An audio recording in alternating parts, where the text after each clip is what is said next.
कैसा मनहूस वक्त चल रहा है, जीवन का समझ में ही नहीं आ रहा। मेरी नौकरी चली गई है, घर में इतने सारे खर्चे हैं, मेरे सिर पर इतनी सारी जिम्मेदारियां हैं। अब मैं क्या करूं, कहाँ जाऊं? बिना नौकरी के कैसे चलेगा मेरा घर? अरुण की नौकरी चले जाने की वजह से वो बहुत ज्यादा परेशान था। तभी उसके दिमाग में अपने गांव वाली ढेर सारी जमीन का ख्याल आता है। अरे हाँ, क्यों ना मैं अपने गांव वाली जमीन पर खेती कर लूं और उससे पैसे कमा लूं। ये अच्छा रहेगा, अपना काम भी हो जाएगा और पैसा भी खूब आएगा। अरे बेटा, खुद से क्या बड़बड़ा रहा है तू? मामा, सोच रहा हूँ कि अपने गांव वाली जमीन पर खेती कर लूं। आप खेती करेंगे? आपको खेती करना आता भी है? आपने कभी खेती की भी है? अरे अगर करने लगूंगा तो सब कुछ हो जाएगा, और वैसे भी जीवन में कब तक नौकरी करता रहूंगा। अगर खेतों में खुद से मेहनत करूंगा तो मेरा शरीर भी अच्छा रहेगा और किसी का गुलाम भी बनके नहीं रहना पड़ेगा। ठीक है बेटा, अगर तुझे ऐसा सही लगता है तो करके देख ले। अपने खेत में काम करने के विचार को दिमाग में लिए अगले ही दिन अरुण अपने गांव चला जाता है और वहां अपने गांव की जमीन को देखता है। ये है ना पैसा कमाने का असली जरिया। क्या बढ़िया जमीन है। अब मैं दिल लगाकर खूब मेहनत करूंगा और बढ़िया फसल उगाऊंगा अपनी जमीन पर। अरुण आसपास की जान पहचान वाले लोगों की मदद लेता है और अपने खेतों में काम करना शुरू करता है। लेकिन काफी मेहनत करने के बाद भी उससे अपने खेतों में खेती नहीं हो पाती है। हे राम, ये तो बड़ा मेहनत वाला काम है, मेरे बस की नहीं है ये सब करना। पता नहीं बाकी सारे लोग कैसे खेती बाड़ी कर रहे हैं। इससे तो अच्छा नौकरी है, शहर में जाकर कोई नई नौकरी ढूंढ लो क्या। अरुण खुद से ये बोल रहा था, तभी वहां पर रामू काका आते हैं। अरे अरुण बेटा, क्या सोच रहा है? सब ठीक ठाक तो है? जी अब ठीक ही है, पर ये खेती का काम मुझसे नहीं हो रहा है काका, अब मैं क्या करूं? तो मजदूर लगा दे, मजदूर खेती कर देंगे। तू उन्हें उनकी मेहनत का पैसा दे देना और जो बाकी का मुनाफा होगा वो सारा तेरा। ऐसा हो सकता है क्या काका? तो फिर मेरी मजदूरों से बात करवा दीजिए ना। ठीक है, मैं शाम को तुझे मजदूरों से मिलवा देता हूँ। तू अपने हिसाब से उनसे बात कर लेना, बाकी मैं बता दूंगा क्या दाम चल रहा है और क्या नहीं।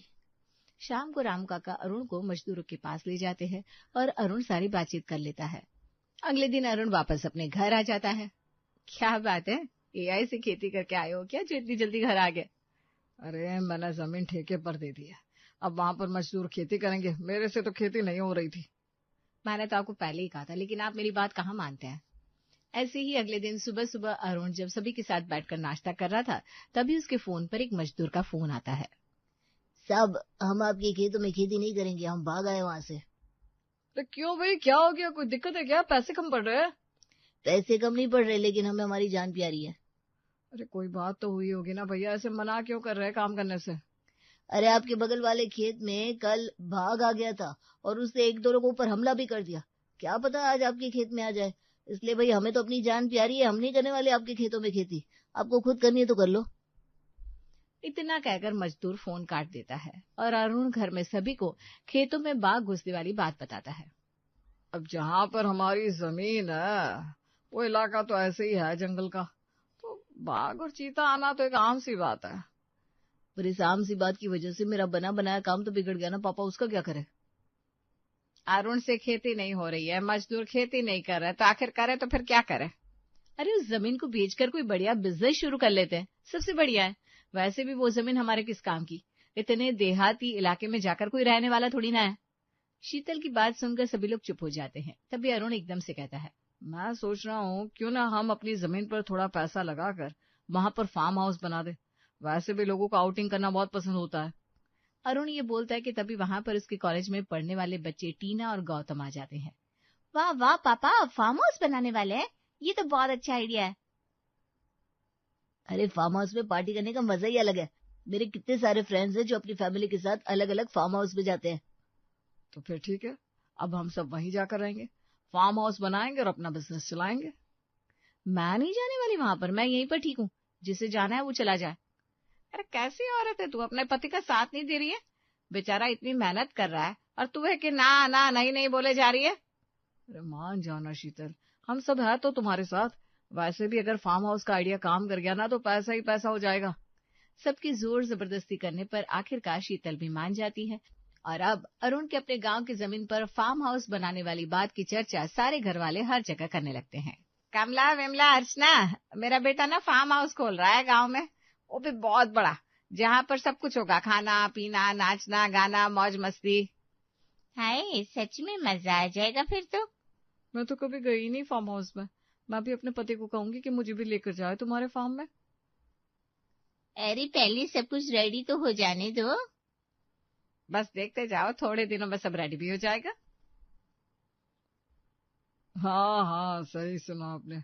मेरा बेटा अरुण गांव की जमीन पर फार्म हाउस बना रहा है। हाँ हाँ, बहुत बड़ा, जहाँ सारी सुख सुविधाएं होंगी। अरे फिर तो हम भी जरूर आएंगे। हम भी जरूर आएंगे भाई साहब। बिल्कुल, आपका अपना ही फार्म हाउस है, जरूर आना, हमें इंतजार रहेगा आपके आने का। देखना थोड़े दिनों में ही अरुण का फार्म हाउस का काम बहुत अच्छा चलेगा माँ, फिर तो पैसा ही पैसा हो जाएगा।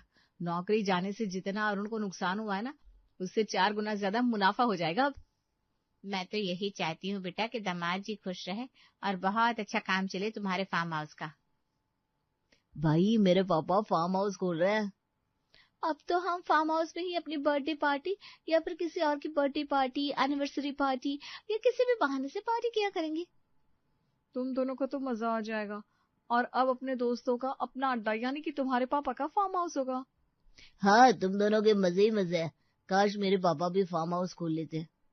जहाँ सभी लोग बुरे तरीके से गौतम के फार्म हाउस खोलने का ढिंढोरा पीट रहे थे, वहीं गौतम अपने जीजा जतिन को फोन लगाता है और उन्हें अपने फार्म हाउस खोलने की बात बताता है। तो जीजा जी, कैटरिंग का काम है आपका, और मैं चाहता हूँ कि मेरे फार्म हाउस में जितना खाना बनेगा वो सारा काम आप करेंगे। तो बोलिए, आप अपने साले साहब की मदद करेंगे कि नहीं? अरे कैसी बात कर रहे हैं आप? मैं आपकी मदद करने के लिए पूरे तरीके से तैयार हूँ। मुझे तो आपकी बहन ने पहले ही बता दिया था और मैं समझ गया था कि ये कैटरिंग का काम मुझे ही मिलेगा। तो फिर ठीक है, मैं आपको एड्रेस दे रहा हूँ, फार्म हाउस पर पहुंच जाइएगा आप भी। अब पूरे जोरों शोरों के साथ अरुण अपने गांव की जमीन पर फार्म हाउस बनाता है और अपने पूरे परिवार के साथ उसकी ओपनिंग करता है। वाह वाह वाह, फार्म हाउस तो आपने बहुत अच्छा बनाया है साले साहब, मजा आ गया देख के। और जैसा मैंने सोचा है ना, वैसा काम चल जाए, फिर और क्या ही चाहिए हमें।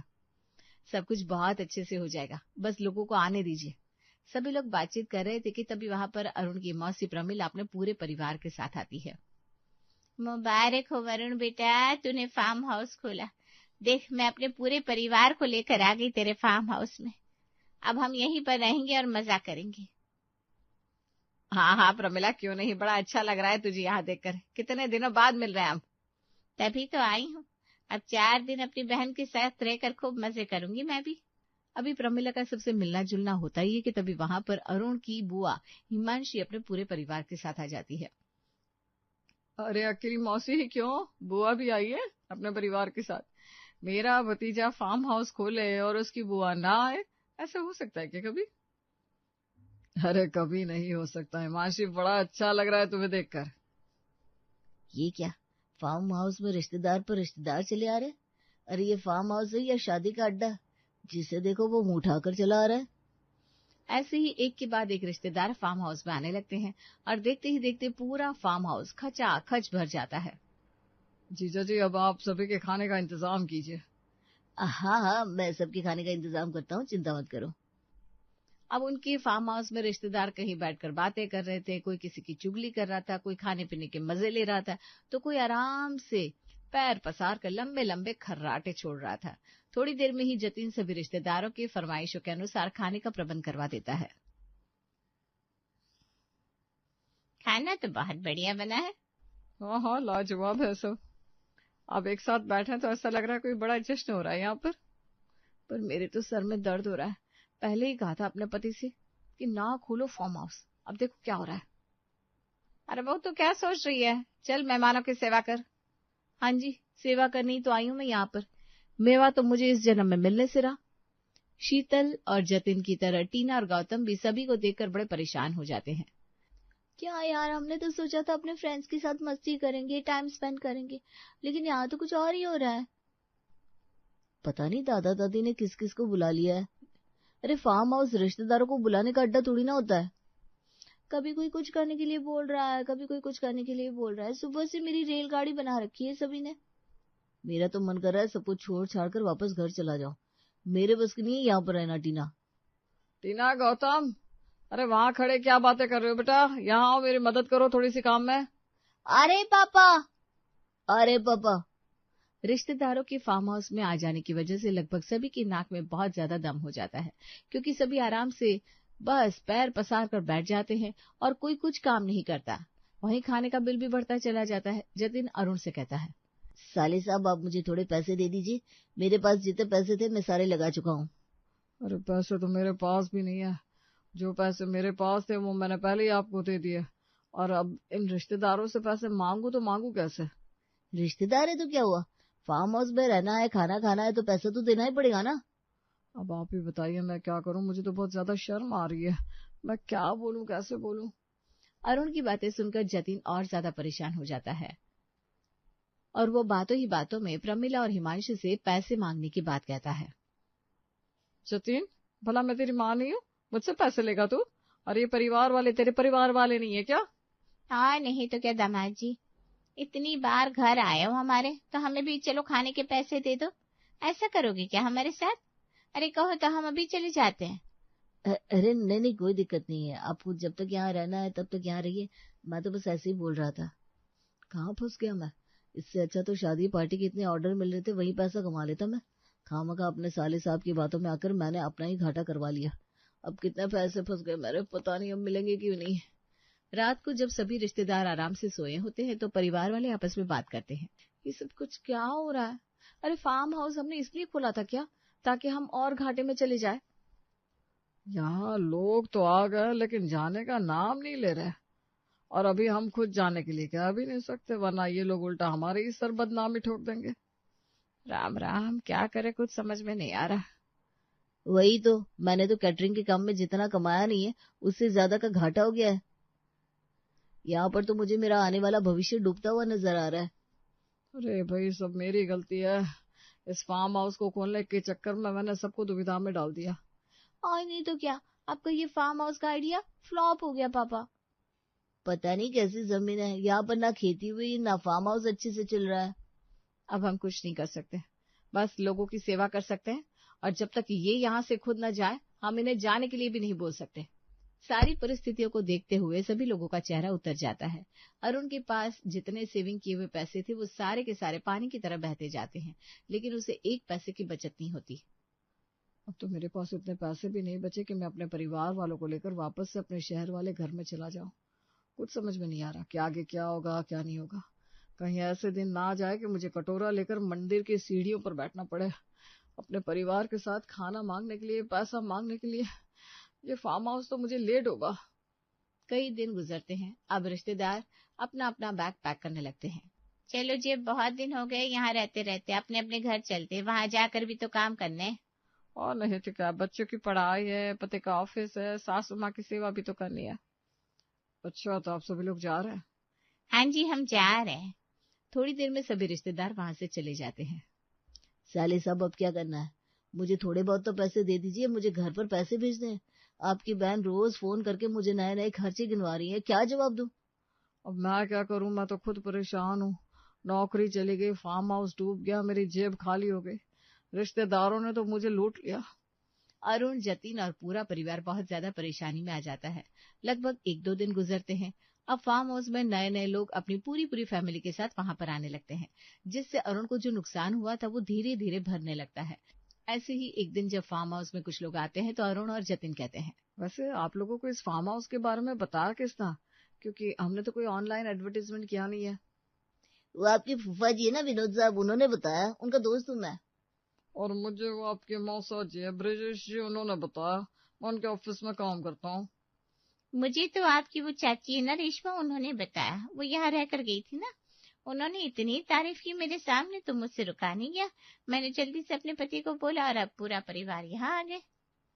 और मुझे बुआ की बेटी है ना, उन्होंने बताया, जिस मोहल्ले में वो रहती है उस गली में मेरा घर है, तो मुझे वहां से पता चला। उन सभी लोगों की बातें सुनकर अरुण और उसका परिवार हैरान तो होता ही है, लेकिन साथ में बहुत ज्यादा खुश भी होते हैं और अपने फार्म हाउस में आए हुए सभी गेस्ट का खूब अच्छे से ख्याल रखते हैं। जिन रिश्तेदारों की वजह से हमें इतना ज्यादा घाटा हुआ था, अब उन्हीं रिश्तेदारों की वजह से हमें मुनाफा हो रहा है। बिल्कुल सही, सब लोगों ने बाहर जाकर हमारी कितनी तारीफ की है।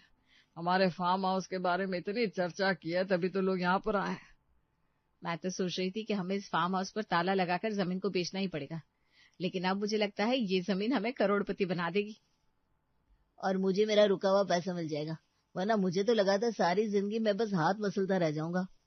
अरे आप सब लोग शांत हो जाइए, रिश्तेदारों ने हमारे फार्म हाउस की खूब एडवर्टीजमेंट कर दी है। और अब हमें पैसे और गेस्ट किसी चीज की कोई कमी नहीं है, तो सब अपनी ड्यूटी संभालो और गेस्ट को फैमिली जैसा ट्रीटमेंट दो, ताकि वो हमारी और ज्यादा एडवर्टीजमेंट करे। गौतम की बात सुनकर सभी हंसने लगते हैं और देखते ही देखते अरुण को जितना ज्यादा नुकसान हुआ था उसका 10 गुना ज्यादा उसे प्रॉफिट होने लगता है, जिससे वो सबसे पहले जतिन को उसके हिस्से के पैसे देता है और बाकी के पैसों से फार्म हाउस में और भी कई सुख सुविधा उपलब्ध करवाता है और अरुण के फार्म हाउस से उसके पास पैसा ही पैसा हो जाता है।